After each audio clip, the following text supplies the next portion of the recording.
Sahnega 6 marotaba qayta topshirganimda aynan speaking qismidan C1 chiqavergan. Nima deb o'ylaysiz? Buning siri yuqori darajadagi lug'atlarda yoki juda ko'p praktika qilganlikda deb o'ylaysizmi? Yo'q. Aslida buni siri oddiy, hatto yuqori grammatika ham shart emas.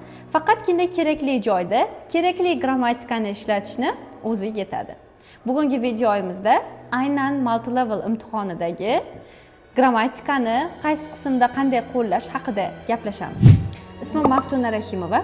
10 yildan buyon ingliz tilidan dars berib kelmoqdaman va bugungi videoyimizda sizlarga aynan o'zimni har safar topshirganimdagi C1 olishim va o'quvchilarimga ham buni o'rgatganim haqida bo'lishmoqchiman. Ya'ni kerakli grammatikalarni kerakli qismlarda ishlatishni praktika qilamiz. Bilamizki, IELTS va multi-level speaking imtihonlarida biz 4 ta narsaga qarab baholanamiz. Ya'ni birinchisi bu fluency, ya'ni ravon gapirish, tutilib qolmaslik. Ikkinchisi bu pronunciation, ya'ni so'zlarni to'g'ri talaffuz qilish. Uchinchisi bu vocabulary, kerakli joyda kerakli lug'atlardan foydalana olish. Va oxirgisi grammar, ya'ni biz kerakli joylarda yaxshi grammatikalardan aynan o'ziga mos to'g'ri keladigan grammar strukturalarni chiroyli ishlata olishimiz. Videoyimiz shu haqida bo'ladi va siz multi-levelning aynan 4 ta speaking qismida har bir partda qaysi grammatikalarni ishlatishni aniq shabloniga ega bo'lasiz. Ha, aytgancha, videoni bir joyda yashiringan bu tablitsamizni qayerdan olishingiz mumkinligi haqida. Shuning uchun videoni oxirigacha ko'ring va siz bu shablonga ega bo'lasiz. Aynan qaysi partlarda qaysi grammar strukturalarni ishlatish haqida. Demak, multi-level speaking imtihonida 4 ta part bo'ladi. Birinchi partda 30 sekunddan 3 ta savol beriladi va siz bu yerga asosan o'zingiz haqingizda yoki oson savollarga javob berasiz. Ikkinchisi bu part 1 va 2, bu IELTSda yo'q, shuning uchun birinchi marta multi-level topshirayotganlar uchun bu qiziq bo'lishi mumkin. Bu yerda 45 sekund davomida ikkita rasmni, albatta kontrast bilan berilgan bir mavzuga oid rasmni solishtirishingiz kerak bo'ladi. Va bu yerda undan tashqari 30 sekundlik aynan shu mavzuyizga oid ikkita kichik savolcha ham bo'ladi. Uchinchisi bu part 2, ya'ni xuddi IELTSnikidek 1 minut tayyorlanib, 2 minut davomida siz biron bir voqeani, hodisani tasvirlab berasiz. Va oxirgisi bu part 3, IELTSnikidan batamom farq qiladi. Ya'ni siz bu yerda bitta mavzuni kichkinagina 1 minut tayyorlanib, 2 minut davomida kichkinagina essay yozishingiz kerak bezda va buni gapirib berishingiz kerak. Ya'ni bitta mavzuni for, ya'ni o'sha mavzuga oid va against, bu mavzuga o'sha berilgan sarlavhaga qarama-qarshi fikrini for against essayga o'xshaydi gapirib berishingiz kerak bo'ladi va kichkina xulosadan iborat bo'ladi. Mana shu multi-level imtihonidagi speakingning 4 ta qismi va siz albatta buni face to face topshirmaysiz. Demak, shunchaki hatto Zoomda ham emas, shunchaki naushnik taqib kompyuterga gapirasiz, savollarni zapisdan baholanasiz. Demak, part 1 qanday bo'ladi? Atigi 3 dona savol, hatto IELTSnikidan ham kam. Bu yerda 30 sekund vaqtingiz belgilangan, juda ko'p murakkab strukturalarni ishlatib, o'zingizni pulingizni ko'rsatib, unda first impression and wow deyirishingiz shart emas. Bu yerda aniq struktura bor. Siz shunchaki sodda bo'lishingiz kerak, ya'ni javoblaringiz soddagina bo'lishi kerak. Bitta aniq javob va uni izohi va iloji bo'lsa misol keltirishingiz kerak. Demak, do you like reading bo'lsa? Yes, definitely.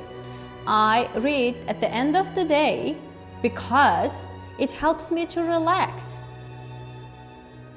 Demak, meni o'qish menga juda ham yordam beradi kunning oxirida, o'zimni tinchlanib olishimga yoki kundalik tashvishlarimni unutishimga. Aniq menga yordam beradi deb birdan pointga o'tdik, gapni aylantirmadik, birdan maqsadga o'tib nimaga yoqishini aytdik, izoh berdik. Xohlasangiz misol uchun deb misol qo'shishingiz mumkin. Bu yerdagi savollar aynan siz haqingizda bo'ladi, juda ham personal bo'ladi. Qaysi rangni yoqtirasiz yoki shanba-yakshanba kunlari nima qilasiz degan savollar bo'ladi. Shular haqida javob berasiz. Xo'sh, endi qanaqa grammatikalar ishlatishimiz kerak? Birinchi navbatda biz bog'lovchi so'zlarga e'tibor berishimiz kerak. Yuqoridagi javobda ham because ishlatdim. Cause, because, so, and, also, but bog'lovchi so'zlari sizni o'sha gapingizni ozgina murakkabroq qiladi. Elementary, pre-intermediate darajadagi bog'lovchi so'zlarni ishlatish bilan aniq lo'nda javob berasiz. Ikkinchidan, bizga present simple, past simple, future simple yordam beradi. Chunki savollar 3 xil bo'lishi mumkin. O'tib ketgan narsalar haqida o'qituvchingizni tasvirlang degan kichik savolcha bo'lishi mumkin yoki yoshligingizda sport bilan shug'ullangansizmi degan o'tgan zamondagi savol berib qolsa, siz o'tgan zamondagi zamonlaringizni past tenselarni ishlatishingiz kerak. Agar doimiy, masalan, menga haftani oxirida nima bilan shug'ullanasiz degan savol tushgan, bunga ko'proq present simple, odatlar, frequency adverbs kabi narsalar ishlatiladi. Agar sizga kelajakdagi kichik savollar berib qolinsa, planingiz, qayerda o'qimoqchisiz kabi savollar bo'lib qolsa yoki shanba yakshanbadagi planingiz desa, planlar haqida, will yoki future tenselar haqida gaplashasiz. Keyingisi continuous. Continuous zamonlarni hamma hozir bo'layotgan ishlar uchun ishlatiladi deb o'ylaydi, lekin bizda continuouslarni shikoyat ma'nolari bor. Misol uchun uni ham ishlasangiz sizga yuqori ball beradi. He is always asking money. U doim pul so'rayveradi. Bu present continuous, lekin shikoyat ma'nosida ishlatilyapti. Bunda ham chiroyli kombinatsiya kelib chiqadi. Demak, present zamonlar va past zamonlarni ishlatamiz. Undan keyingisi bizda modal fe'llarning o'rni katta. Can, should, may, might, would, ought to, had, better, would rather kabi modal fe'llarni ishlatish sizni grammatikangizni yanada chiroyli ko'rsatib beradi va part 1da bunga imkoniyat juda ham katta. Modal fe'llarni ishlatish, mazza qilib ishlatsangiz bo'ladi. Keyingisi relative pronoun. Relative pronounni ko'pchilik biladi, lekin speaking gapirayotganda negadir chiroyli qo'lla olmaydi. Bunga aniq shug'ullanish kerak. Qanday qilib javob berayotganingizda I am keen on kind of books which are about nature, which are about animals deb o'sha which yoki who yoki where larni qo'shib ketishingiz bu sizdagi sodda gap strukturasi, lekin grammatik bilimingizni yanada ko'rsatib beradi. Undan keyingisi bizda comparative yoki superlativ. Comparative superlativga to, enough kiradi yoki higher, more kirishi mumkin yoki pre-intermediate darajadagi more'ni oldidan even, far, much so'zlarni qo'yishingiz bu ham speakingingiz juda ham tabiiy eshitiladi. Much more difficult yoki the prices of the houses are getting more and more higher and higher deyishingiz mumkin yoki more and more interesting deyishingiz mumkin. Sizni comparative ishlata olishingiz yoki the teacher is one of the best teachers I have ever met in my life deb ishlatishingiz mumkin. Bu yerda ham present perfect, ham superlativni chiroyli tarzda ishlatgan bo'lasiz. Demak, bizda mana shu grammatik mavzular aynan bularni savolni ochib repetitsiya qilishingiz kerak. Qanday qilib, qayerda present zamonlar, past zamonlar, modal fe'llar yoki relative pronounni, comparative superlativni chiroyli ishlatishingizni aynan qolipga solib olishingiz uchun bir necha marotaba imtihon kirishingizdan oldin praktika qilishingiz kerak. Hamma savollarni ochib, qayta-qayta gapirganingizda sizda bu ko'nikma shakllanadi va har safar istalgan savol so'ralganda ham siz bularni tabiiy tarzda, kerakli joyda keraklisini ishlatib ketaverasiz. Keyingisi ifli gaplar. Ularni o'rni beqiyos va aynan part 1da biz ishlatishimiz mumkin. Type 0, type 1 ko'proq, misol uchun yoki ba'zida type 2. Misol uchun men gapirganimda at the weekend I feel so exhausted and I cannot spend my day outside. I just stay at home or bungee jumping, Netflix. And if I had more time, I would go out with my friends. If I had more time, I would spend my time with my friends. Istalgan speaking part bir savolni ochib, siz second conditionalda repetitsiya qilishingiz mumkin. Qanday qilib? Agarda vaqtim bo'lsa, ko'chaga chiqardim. Agarda men chet elda o'qiganimda, ingliz tilimni ko'proq praktika qilardim. Agarda oyim menga urushmaganlarida, men erkinroq bo'lardim degan gaplarni praktika qilishingiz mumkin. Mana shularni hammasini bemalol part 1da ishlatishingiz mumkin. Speaking part 1-2da biz ikkita rasmni tasvirlab berishimiz kerak bo'ladi. Birinchi qismda misol uchun bitta qiz o'qiyapti, printed book, oddiy chiqarilgan kitob, ikkinchisida e-book, elektronik kitob o'qiyapti, tasavvur qiling. Sizda 45 sekund vaqt bo'ladi va 45 sekund davomida siz tasvirlab berishingiz kerak ikkita rasmni. Va odatda bu yerda comparative sizdan so'raladi. Mohirlik bilan comparativdan foydalanishingiz kerak. Ikkalasini similarity, differencelarni aytishingiz kerak. Birinchi navbatda siz ko'rayotgan narsalaringizdagi, rasmingizdagi nimalar bor, kimlar bor, nima qilayotganini aytasiz va birdaniga kontrastga o'tasiz. Misol uchun bunga aniq shablonimiz bor. The first photo shows a girl who is reading a printed book.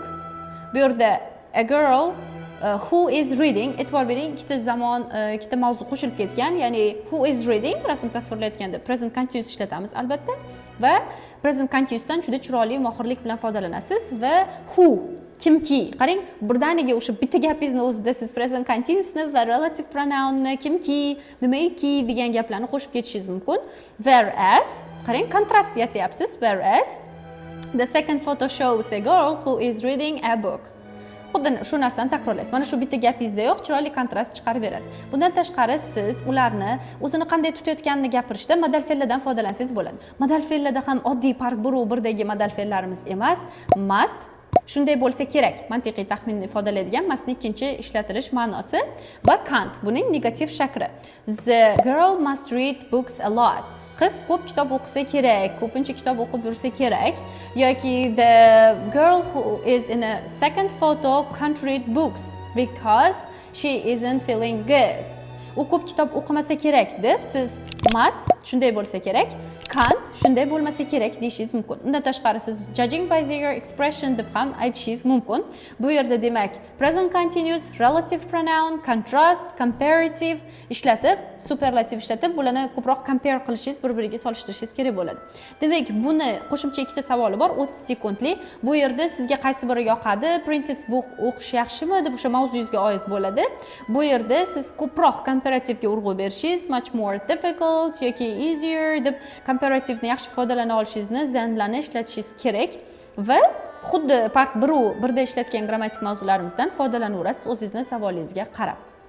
Speaking part 2 IELTS'ning speaking qismidek bir xil, ya'ni bizdan odatda biron bir voqeani tasvirlab berishimiz so'raladi. Bu xoh doimiy shaklda bo'lsin, har doim bo'ladigan ishlar yoki o'tib ketgan ishlar yoki kelasi zamondagi ishlar. Lekin asosan 70, 80, 90% holatlarda bizdan bir o'tib ketgan voqeani tasvirlash so'raladi. Biz o'sha o'tib ketgan voqeani tasvirlashda qanday yo'l tutishimiz kerak? Birdaniga past simple yoki past continuouslardan boshlash noto'g'ri.